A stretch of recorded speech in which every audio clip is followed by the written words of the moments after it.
नमस्कार मित्रांनो, आजचा एक नवीन आगळा वेगळा ब्लॉग होणार आहे. तर तुम्ही बघू शकता आजच्या एका ब्लॉग मध्ये काय होणार ते सांगा अर्पिता. तर बघा मित्रांनो, मला काय म्हणायचं सांग का, असं दुसऱ्याच्या घरी जाऊन चाड्या लावून त्यांची भांडणं पिटवून तुम्हाला काय मिळतं? त्याच्यापेक्षा तुम्ही असं करा ना, असं दुसऱ्याचे पाय ओढत बसण्यापेक्षा का नाही, तुम्ही दुसऱ्यांचा हात ओढा, जेणेकरून मग होय अर्पिता, एकाच्या मागे एक हात जर ओढला का नाही तर सगळे माणसं पुढे जाते. बरोबर, तुला असंच म्हणायचं. तर मित्रांनो, मग मी काय म्हणतोय, बरं तुला सांगतो. बरं आम्ही काय म्हणतोय अर्पिता, एवढं करतो मी त्या स्नेहलचा हातात हात घालून पुढे गेलो तर बरं वाटेल का नाही? समज मी जर एकटा पुढे गेलो, बरोबर का, मी एकटा पुढे गेलो तर तिला बरं वाटणार नाही, किंवा ती पुढे गेली तर मला बरं वाटणार नाही. बरोबर का?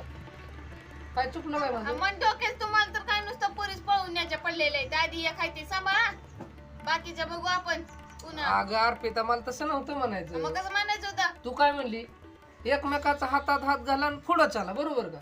बरोबर का? ह्याला त्याला सोडून देऊ नका. नाही व. मग कसं? आता मला सांगा पप्पा, एखादं माणूस झाडावर चढायला लागला, हा हा, त्याचा पाय धरल्यावरती खाली पडन का वर जाईल सांगा बरं? मग तीच तर सांगतो ना तुला मी. हा, मग त्याला वर जर ओढलं तर ती शेंड्यापतूर जाईल. मग मी पण त्या स्नेहलनाच घेऊन जायचं म्हणतो ना. तुम्ही माझं डोकं खाऊ नका, तुम्ही आधीच जाऊ बाबा. काय झालं आता? अगं काय झालं अर्पिता, तू काय म्हणली, एकमेकाचा हातात हात घालून पुढे जायचं. बरोबर का?